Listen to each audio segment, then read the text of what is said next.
Tuhan bersama-Mu dan bersama rohmu. Inilah Injil suci menurut Lukas.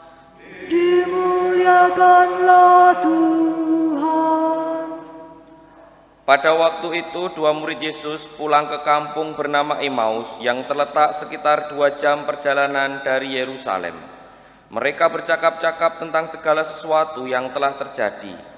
Ketika mereka sedang bercakap-cakap, bertukar pikiran, datanglah Yesus sendiri mendekati mereka lalu berjalan bersama mereka. Tetapi sesuatu menghalangi mata mereka sehingga mereka tidak mengenali Dia. Yesus berkata kepada mereka, "Apa yang kalian bicarakan sementara berjalan ini?" Maka berhentilah mereka dengan muka muram. Seorang dari mereka yang bernama Kleopas menjawab, "Adakah engkau satu-satunya orang asing di Yerusalem yang tidak tahu apa yang terjadi pada hari-hari belakangan ini?" Kata Yesus. "Apa?" Jawab mereka, "Apa yang terjadi dengan Yesus dari Nazaret? Dia seorang nabi yang kuasa dalam kata dan karya di hadapan Allah dan di depan seluruh bangsa.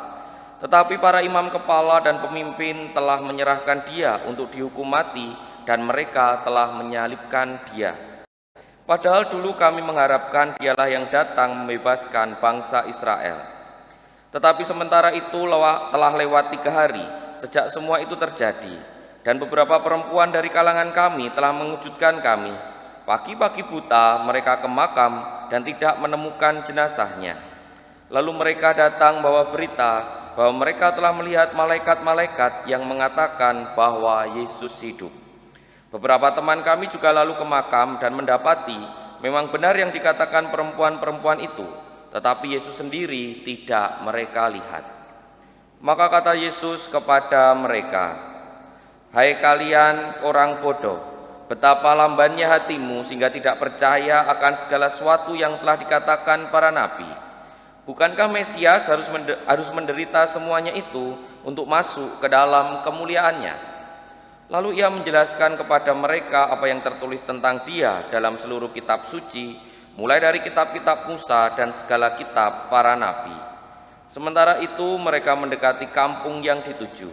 Ia berbuat seolah-olah mau meneruskan perjalanan, tetapi mereka dengan sangat mendesaknya, "Tinggallah bersama kami, hari sudah menjelang malam dan matahari hampir terbenam." Maka masuklah ia untuk tinggal bersama mereka. Ketika duduk makan dengan mereka, Yesus mengambil roti, mengucap berkat, lalu memecah-mecahkan roti dan memberikannya kepada mereka.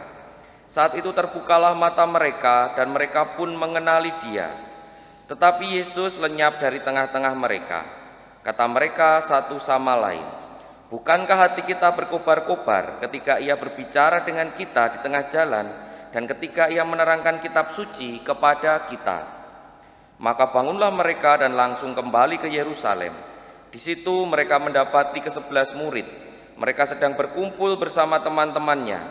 Kata mereka kepada kedua murid itu, "Sungguh Tuhan telah bangkit dan telah menampakkan diri kepada Simon."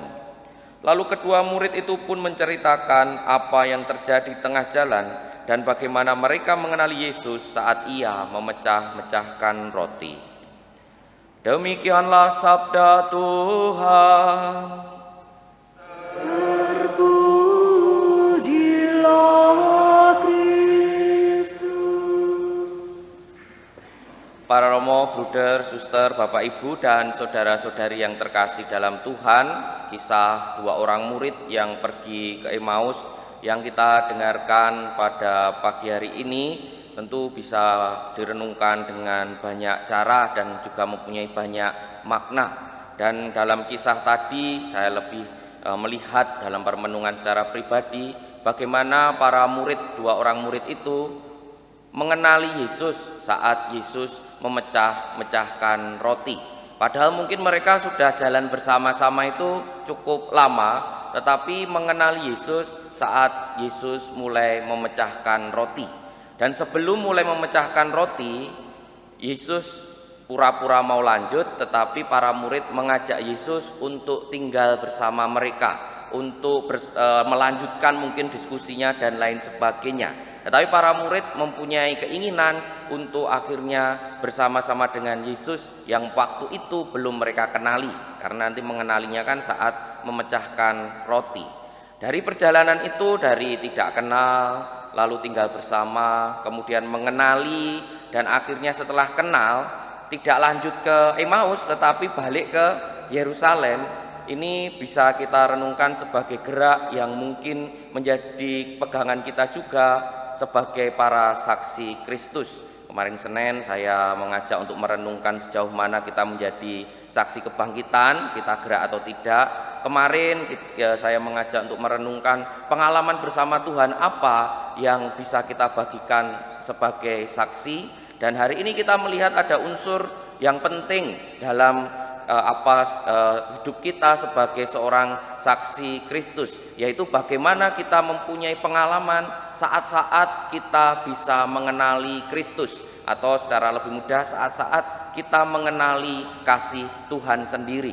Kalau dulu saat kami masih frater itu pembimbing kami mengatakan carilah aha moment. Aha moment itu suatu peristiwa yang akhirnya kita bisa mengatakan aha, begitu loh, maksudnya lalu ada muncul pikiran sesuatu.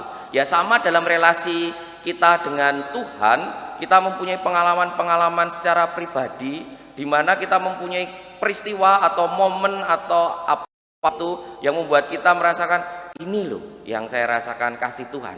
Mengapa itu penting? Karena satu, membuat kita semakin mengenal dan merasakan kasih Tuhan dari yang mungkin sebelumnya lesu, tetapi ketika mengingat kembali aha momen menjadi semangat kembali.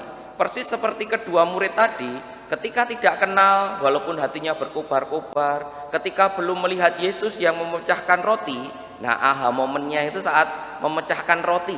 Ini pernah dilakukan Yesus, maka kemudian mereka ingat, dan setelah ingat mereka tidak lanjut ke Emmaus atau ke tempat dia mau pulang, tetapi balik ke Yerusalem untuk segera kemudian menyampaikan kisah itu kepada murid-murid yang lain.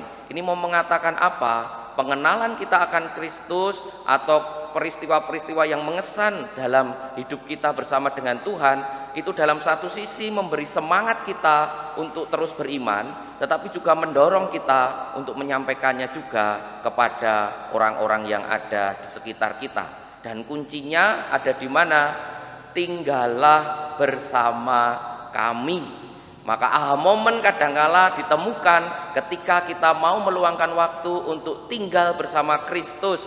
Ya maksudnya dalam doa, dalam keheningan. Karena apa? Karena sekarang ini kan untuk doa dan hening susah kan? Sampai tengah malam masih bisa buka YouTube, bisa buka Instagram, bisa WhatsAppan dan lain sebagainya. Kadang kita riweh apa ya? Ribet terus dengan hidup sehari-hari, tapi kurang meluangkan waktu untuk akhirnya tinggal bersama Tuhan, entah membaca kitab suci, entah berdoa dan lain sebagainya. Maka para romo, bruder, suster, bapak, ibu dan saudara-saudari yang terkasih dalam Tuhan, kita masing-masing pasti mempunyai aha moment terhadap relasi kita dengan Tuhan. Mari kita terus perdalam itu, pengenalan itu terus-menerus dengan paling tidak meluangkan waktu untuk tinggal bersama Tuhan, sehingga kita dikuatkan dalam iman dan mempunyai dorongan untuk bersaksi. Kita hening sejenak.